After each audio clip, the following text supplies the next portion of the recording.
Imagine standing in a frozen square in St. Petersburg. It's early morning. The cold cuts straight through your coat and burns your skin. In front of you, a firing squad assembles in silence.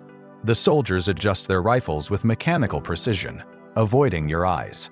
You know there's no turning back. This isn't a threat. This isn't a trial. It's the end. That is exactly what Fyodor Dostoevsky experienced on December 22, 1849. He was 28 years old, sentenced to death for political conspiracy against the Tsar. For weeks, he had believed he was going to die. And now, at last, the moment had come. The sentence is read aloud. His hands are tied. He is placed in the front row. 3 men ahead of him will be shot first.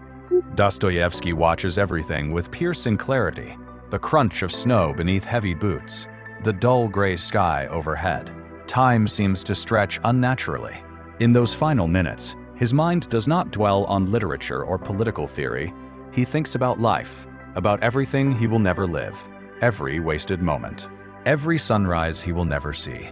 Later, he would write that in those seconds he would have given anything to go on living, even a life filled with suffering, so long as it was life. Just as the officer gives the order to take aim, a messenger arrives on horseback. The execution is halted. At the very last instant, the sentence is commuted. It is not freedom. It is something harsher and yet transformative. Hard labor in Siberia. Dostoevsky does not die that day, but the man he had been does. The young idealist, confident in reason, in progress, in the promise of modern ideas, vanishes. In his place stands someone who has stared directly into the abyss. In Siberia, he encounters raw human misery, crime, humiliation, stripped-down suffering. There, he comes to understand that human beings are not driven by reason alone, nor by progress, nor by lofty ideals. He discovers that good and evil coexist within every person, and that ignoring this truth leads to chaos. His philosophy is born from that crucible. Suffering is not an accident, it is a test. And when God is removed, when any transcendent meaning is stripped away, suffering does not liberate, it destroys. All of Dostoevsky's work flows from that moment before the firing squad. From the realization that without deeper meaning, freedom becomes a sentence in itself, and man ultimately turns on himself. That is the wound from which his ideas emerge, and it is the question that still haunts us today. After the last-minute reprieve, Fyodor Dostoevsky's life does not become easier, it becomes harsher. He is sent to a Siberian prison camp, where cold, hunger, and violence are not exceptions. They are the daily reality. For years, he lives alongside murderers, thieves, and men shattered by life. There is no romanticism there, no political rhetoric, only survival. And in that brutal environment, his youthful faith in rationalist ideals finally begins to crumble. Before the mock execution, Dostoevsky believed, like many intellectuals of his era, that human beings were fundamentally good, and that social progress and rational thought would be enough to correct injustice and eliminate evil. Siberia shattered that assumption. What he encountered there was something far more unsettling. Evil was not merely the product of circumstance, poverty, or ignorance. It was not something that could be engineered away. He came to see that evil lives within the human heart itself, even when there is no clear advantage in committing it. That realization would become one of the cornerstones of his worldview. During his imprisonment, he had access to very few books. One of them was the Bible. He did not read it as a devout believer, but as a desperate man searching for meaning in the midst of suffering. What he found was not a tidy philosophical explanation for pain, but something far more disturbing. Suffering is not always removed. Sometimes it must be endured. That idea would echo throughout all his later work. For Dostoevsky, pain is not a system failure. It is woven into the fabric of the human condition. The real question is not how to avoid it, but what we choose to do with it. When he finally leaves Siberia, he is not the same man. He returns ill, impoverished, and plagued by epileptic seizures that will shadow him for the rest of his life. Each episode confronts him with his own fragility, yet instead of silencing him, these experiences sharpen his insight. Dostoevsky no longer writes to entertain, he writes to probe the inner fractures of the human soul. His novels shift away from external plots and become psychological and moral battlegrounds. It is during this period that he begins to articulate one of his most uncomfortable convictions. Human freedom is real, but it is dangerous. People are capable not only of choosing good, but of deliberately choosing evil, even when they know it will destroy them. This vision stood in stark contrast to the optimism of his age, which trusted that education and technological progress would naturally make humanity more moral. For Dostoevsky, reason alone cannot redeem us. Without a deeper foundation, reason becomes a tool for justifying selfishness. His thought does not fit neatly into any classical philosophical system. He is not a systematic thinker building airtight theories. His method is different. He creates characters who embody ideas pushed to their breaking point. Each one becomes a living question. What happens when reason is severed from compassion? What happens when freedom refuses all limits? What happens when a human being tries to take the place of God? Out of his own life story, Dostoevsky begins to sense an answer that will run through everything he writes. When God is removed, suffering does not disappear. Its meaning does. And in that vacuum, the human being does not become free, he becomes lost. Yet this conclusion does not arrive fully formed.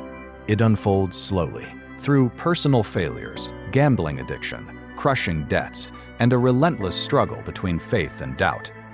Dostoevsky does not write from comfortable certainty. He writes from conflict, and that conflict becomes the beating heart of everything that follows. After returning from exile, Fyodor Dostoevsky does not write from a place of calm reflection, but from urgency. He needs money. He needs recognition. But more than anything, he needs to understand what happens to a human being when granted absolute freedom. And he begins exploring that question the only way he knows how, by creating characters who embody dangerous ideas. During this period, he publishes Notes from Underground, a short but deeply unsettling work. It is not a conventional novel. It feels more like a provocation. An unnamed narrator speaks directly to the reader, openly mocking the belief that progress, reason, or science can make humanity happy. He makes a claim that was scandalous for his time. Even if a perfect society were built, human beings would tear it down, simply to prove they are still free. Not out of cruelty, but out of self-assertion. Many readers are bewildered by the book. It offers no heroes, no reassurance. Yet it introduces one of Dostoevsky's central insights. Human beings cannot bear to live as interchangeable parts in a system, even a system that promises comfort and prosperity. They would rather choose chaos than submit to imposed happiness. They would rather suffer than surrender the ability to choose. Meanwhile, his personal life seems to confirm these very ideas. Here is a lesser-known but revealing detail about his character. Dostoevsky deliberately placed himself in extreme situations. He signed punishing publishing contracts with impossible deadlines, fully aware that they would push him to physical and mental exhaustion. Why? Because he believed that only under intense pressure does a person reveal who they truly are. Comfort, in his view, dulls the soul. Conflict awakens it. During these same years, he writes The Gambler, a novel drawn directly from his own addiction to roulette. But there is an important nuance here. Dostoevsky does not portray gambling merely as a vice. He presents it as a form of rebellion. The protagonist is not chasing money, he is chasing intensity. He wants to feel that his life still belongs to him, even if it costs him everything. This reinforces one of Dostoevsky's most uncomfortable theses. Human beings do not always act in order to preserve themselves. Sometimes they act simply to prove they are free, even if it leads to their own ruin. Another revealing detail. Dostoevsky dictated much of The Gambler word for word to a young stenographer, Anna Grigorievna, who would later become his wife. The deadline was so tight they barely slept. He dictated for hours at a stretch, despite epileptic seizures and nervous collapses, as though each sentence were a race against time.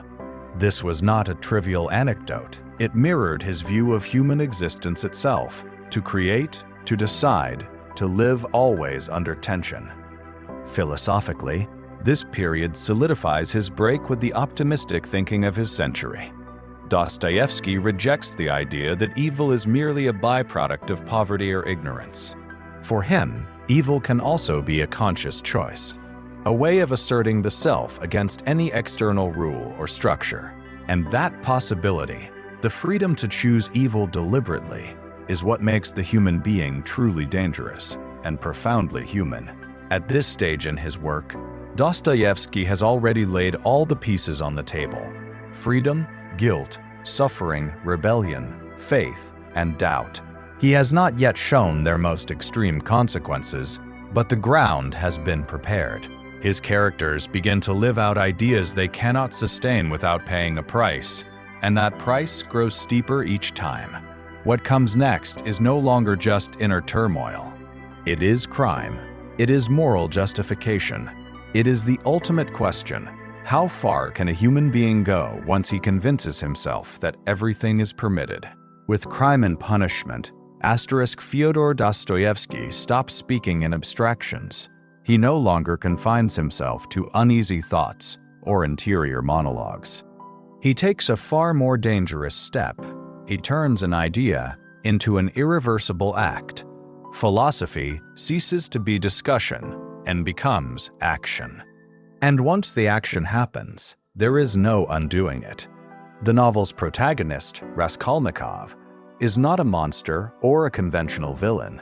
He is intelligent, educated, impoverished, and persuaded that certain extraordinary individuals have the right to violate moral law if doing so serves a higher good. He does not kill out of hatred or immediate desperation. He kills to prove something, to test whether he belongs to a superior category of human beings, to confirm to himself that he is free. Here, Dostoevsky introduces one of his most unsettling insights. Crime can be born from a perfectly reasoned theory. It does not require uncontrollable cruelty. Cold, coherent logic is enough. Raskolnikov convinces himself that removing a useless person could benefit many others. The reasoning is airtight. The act is catastrophic. Dostoevsky does not dismantle the theory through debate. He lets it unfold and reveals its consequences. What follows the crime is not liberation, but internal collapse. Conscience becomes a prison harsher than any legal sentence. Raskolnikov cannot escape himself. Dostoevsky exposes one of his deepest convictions here. The true punishment is not imposed by the state. It is the fracture within the soul. A person may justify almost anything with reason, but cannot entirely silence conscience. This novel marks a decisive turning point in his thought. Here, a central thesis crystallizes. When the individual places himself beyond good and evil, when he appoints himself the ultimate measure of all things, he does not become free. He begins to disintegrate. Chaos does not arrive from the outside, it rises from within, and no amount of material progress can prevent it.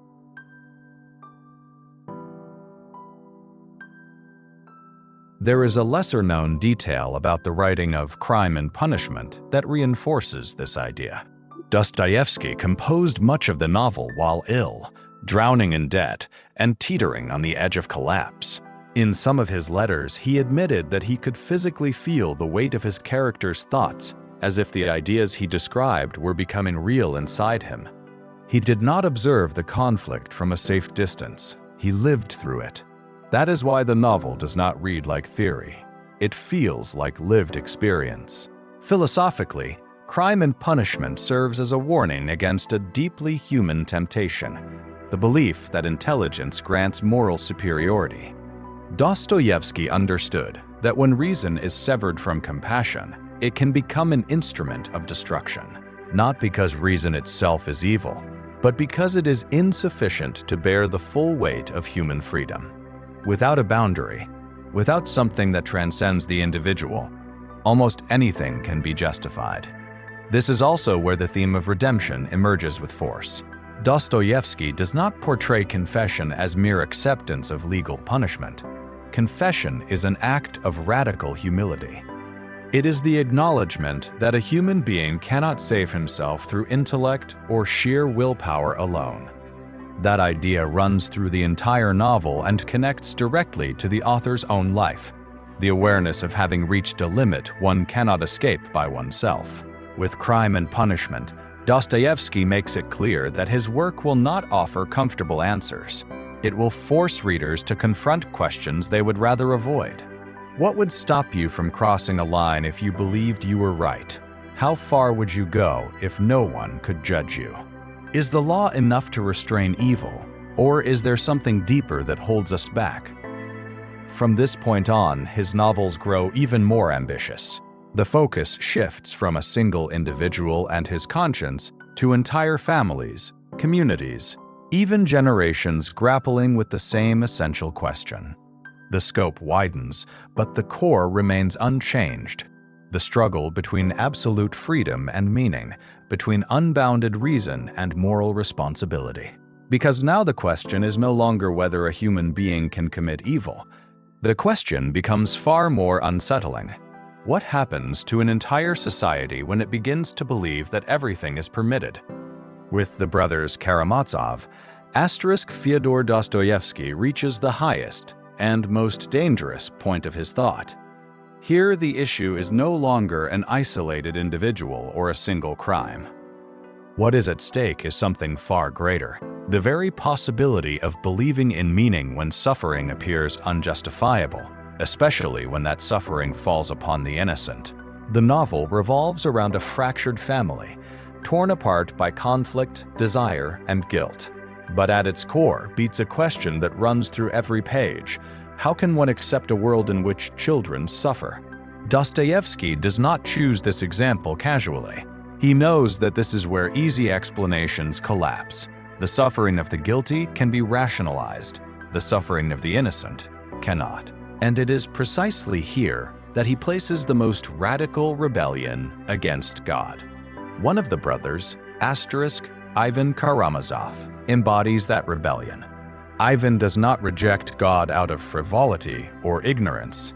He rejects him out of compassion. He refuses to accept a moral order that requires the suffering of innocent children as the price of some future harmony. His stance is not shallow atheism. It is a moral indictment.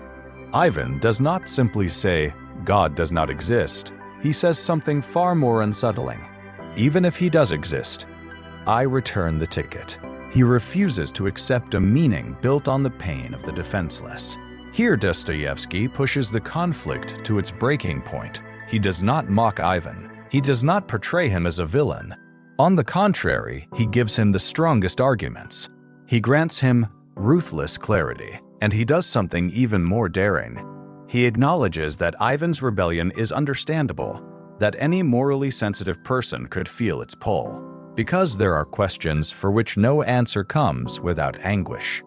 But Dostoevsky does not stop there. He also shows the cost of that rebellion.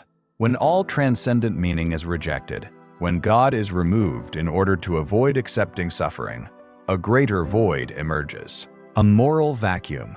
If there is no ultimate good, no higher authority, then human freedom stands alone, completely alone. And that isolation does not liberate, it weighs heavily. It weighs so heavily that a person begins to fracture under the burden of his own judgment. Here echoes the famous idea that runs through Dostoevsky's work. If God does not exist, everything is permitted, not as a religious slogan, but as a psychological and social diagnosis. When nothing stands above the individual, guilt loses its grounding, responsibility erodes, and evil no longer has clear boundaries. Not because human beings are inherently monstrous, but because they no longer know why they should restrain themselves. Opposite Ivan stands another brother, Alyosha, who represents a different kind of response.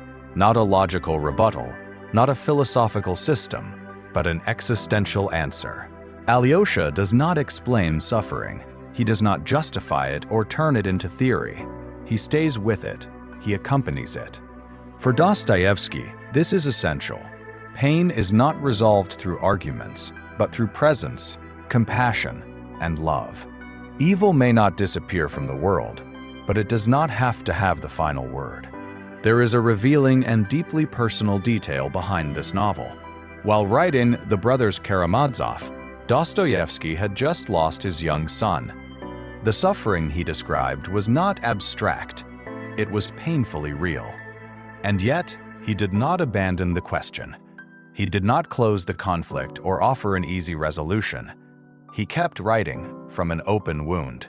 Because for him, authentic faith is not born from the absence of pain, but from facing it without illusions. In this work, Dostoevsky does not force the reader to believe. He forces the reader to choose. To choose between accepting a meaningless world, where freedom becomes an unbearable burden, or embracing a meaning that does not eliminate suffering but transforms it. Neutrality is not an option. That is the radical discomfort at the heart of his thought. And here we arrive at the core of everything he had been developing since that day before the firing squad. A human being can live without God, but not without something that gives ultimate meaning to suffering. When that meaning disappears, chaos does not take long to fill the void. And not as an abstract theory, but as lived experience.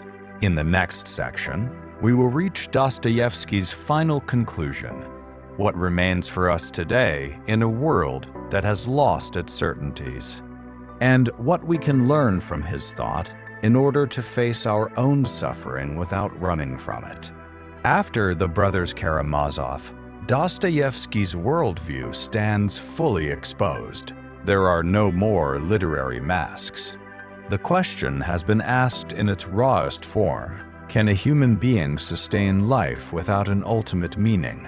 This is not religion in a superficial sense. It is something deeper and far more unsettling. It is about what happens when nothing stands above individual will. Dostoevsky noticed something that feels disturbingly relevant today. When God is removed, the need to believe in something absolute does not disappear. It simply shifts. Human beings begin turning other things into absolutes: ideology, progress, the nation, money, pleasure, even personal identity. But these new absolutes cannot bear the weight of suffering. They promise salvation, but they do not offer redemption. And when they fail, the emptiness they leave behind is even greater. Here emerges one of Dostoevsky's most prophetic insights. The problem of the modern world is not a lack of freedom, but an excess of freedom without direction, freedom that no longer knows what it is for. When everything is possible, when there are no clear moral boundaries, people do not feel liberated. They feel lost, because choosing without meaning is not freedom, it is anxiety. Dostoevsky understood that chaos does not arrive all at once. It does not erupt in a sudden explosion. It seeps in gradually. First, good and evil become relative. Then any action can be justified in the name of a higher cause. Finally, the individual no longer feels responsible for anything. Evil is no longer experienced as guilt, but as the inevitable byproduct of the system, of history, or of other people. And at that point, conscience goes silent. For Dostoevsky, this process is not a theory, it is a warning. When human beings free themselves from any transcendent reference point, they do not become more human, they become more fragile. Because now, they must carry alone the weight of their decisions, their suffering, and their guilt. And very few can bear that weight without breaking. This is where an essential element of his thought must be understood. Dostoevsky does not defend faith as a comfortable refuge. He does not suggest believing in order to feel better. Quite the opposite. Faith, as he understands it, is demanding, unsettling, and often painful. It requires acknowledging one's own responsibility, accepting suffering, and relinquishing the illusion of absolute control. It is not the easy way out. It is the harder choice. But for him, it is the only choice that keeps chaos from swallowing everything. This is also the point where Dostoevsky parts ways with both naive optimism and radical nihilism. He does not believe that human beings are naturally good, nor does he believe they are doomed to evil. He believes they are free, radically free, and that this freedom can only endure when it is anchored to something beyond itself. Without that anchor, freedom turns into a weapon pointed inward. What makes this unsettling is that Dostoevsky is not speaking only about individuals. He is speaking about entire societies, about generations that once they lose any ultimate sense of meaning, begin searching for increasingly extreme substitutes, about communities that justify violence in the name of supposedly noble ideals, about people who, unable to endure inner emptiness, retreat into cynicism or deny that truth exists at all. And here his thought connects directly with our own time, a time when many people have everything, yet do not know why they are living, a time when suffering is treated as a flaw in the system rather than an unavoidable part of existence, a time when we run from pain, but have no idea what to do when it inevitably catches up with us, because it always does. Dostoevsky offers no formulas. He does not promise happiness. What he offers is a warning and a choice. Either we accept that pain is part of life and struggle to give it meaning, or we allow that pain to harden into resentment, destruction, and inner chaos. There is no third path. There is no neutral ground.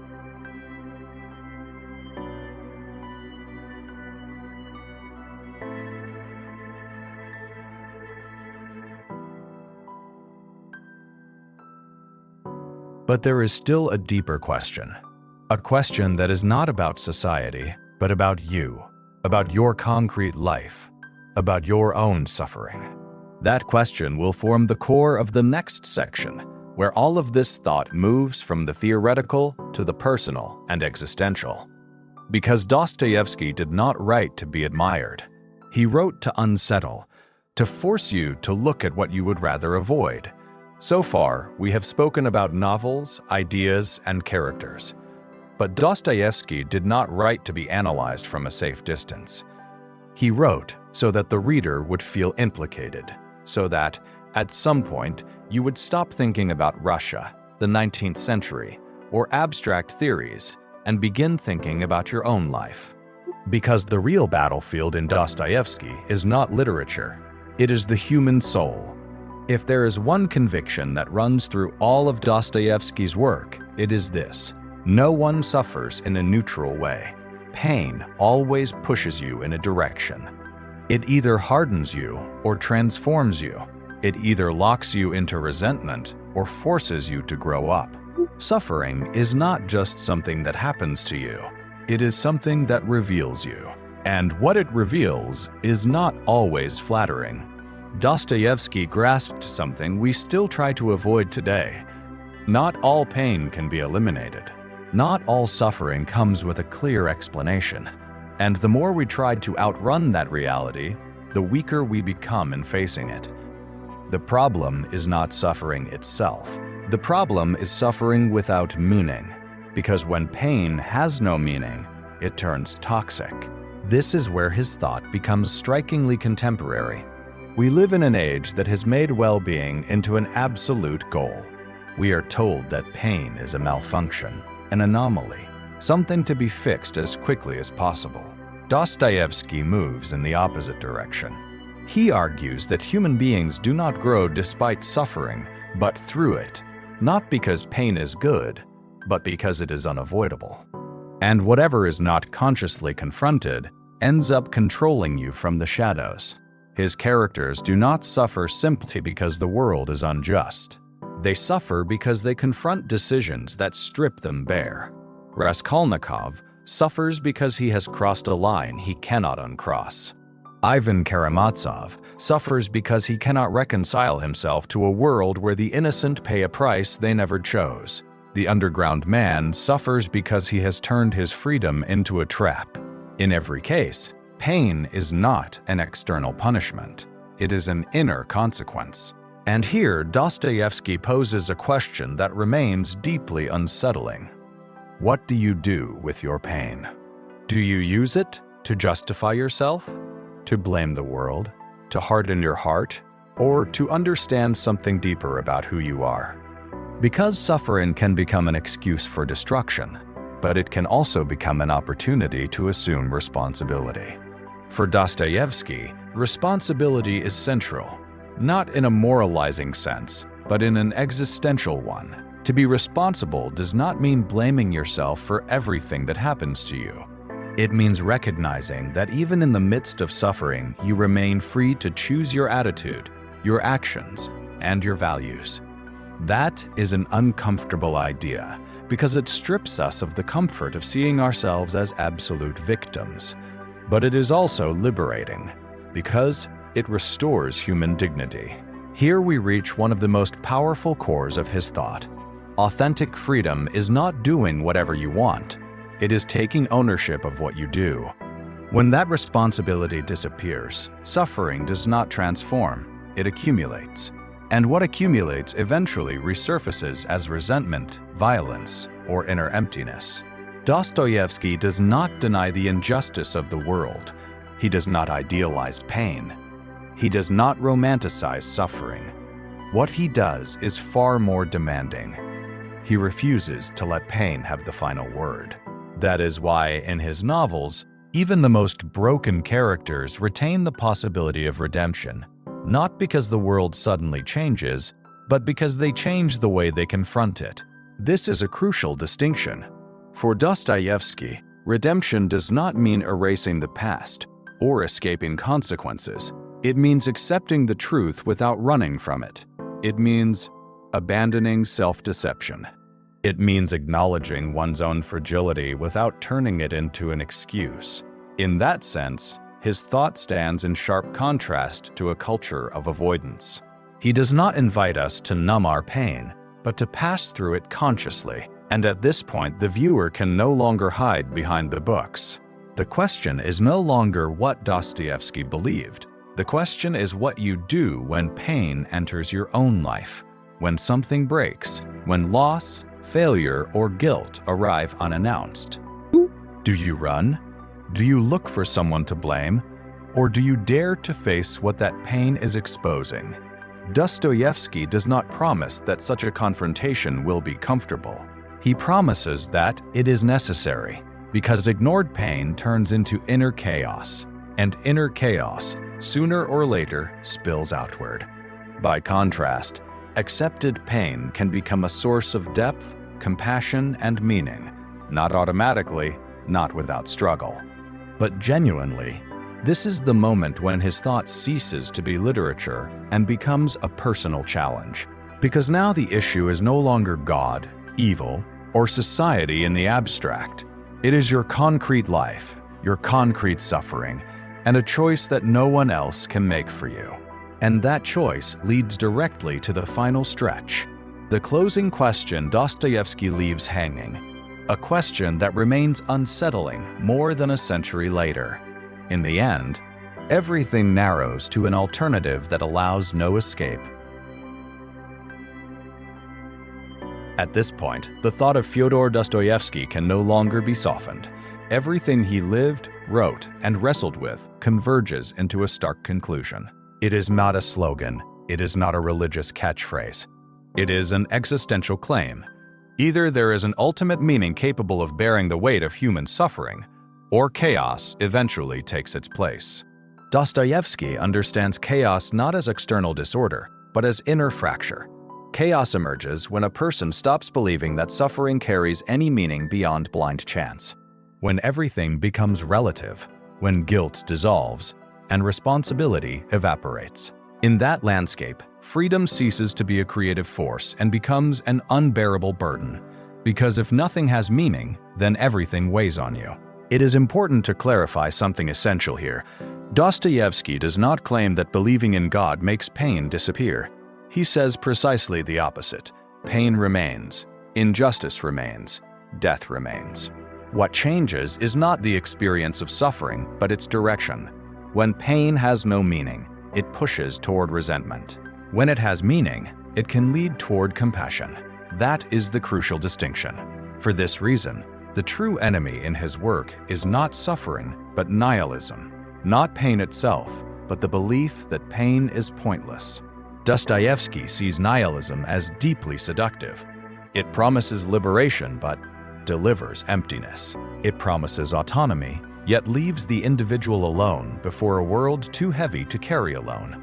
And that emptiness does not remain empty. It fills. It always fills. With ideologies, with violence, with fanaticism, with cynicism, or with indifference. Dostoevsky was among the first to sense something we now see clearly. When a society loses its transcendent horizon, it does not become more rational. It becomes more fragile. It begins to justify everything. Evil is no longer treated as a moral problem, but as a technical one. It is managed, explained, normalized, and in that process, conscience slowly fades. Against this, Dostoevsky does not propose a comforting or soothing faith. He proposes a demanding one, a faith that does not erase the scandal of suffering, but passes through it without illusion. For him, accepting God does not mean understanding everything. It means accepting that not everything can be understood. And that acceptance, far from weakness, is a form of radical humility, the humility of recognizing that the human being is not the absolute center of the universe. This is a difficult idea to embrace, especially in a culture that has made individual autonomy its highest value. But Dostoevsky insists, when human beings put themselves in the place of God, when they appoint themselves the final judges of good and evil, they ultimately consume themselves. Not through divine punishment, but through inner exhaustion, because no one can carry that weight without breaking. Here his thought reaches a dimension that is both deeply tragic and profoundly human. There are no promises of permanent happiness, no magical solutions. There is a choice. To accept a meaning you do not control, or to accept a void that consumes you, God or chaos, not as abstract ideas, but as forces that shape the way you live, suffer, and love. Dostoevsky does not force anyone to choose God. What he does is lay bare the consequences of refusing to do so. And he does it with brutal honesty. He shows the emptiness, the guilt without redemption, the freedom that turns into a sentence. And he leaves the reader, and now the viewer, facing a question that cannot be postponed forever. In the final days of his life, Fyodor Dostoevsky was no longer a man tormented by constant doubt, not because he had answered every question, but because he had learned how to live with them. Gravely ill, he knew the end was approaching. He died on February 9, 1881, in St. Petersburg, the same city where decades earlier he had stood in a public square awaiting execution. His life closed in the very place where it had once nearly shattered. Shortly before his death, he asked to have a passage from the Gospel read aloud, not as a ritual gesture, nor as an escape from fear, but as a conscious act. For Dostoevsky, faith was never a guarantee of comfort.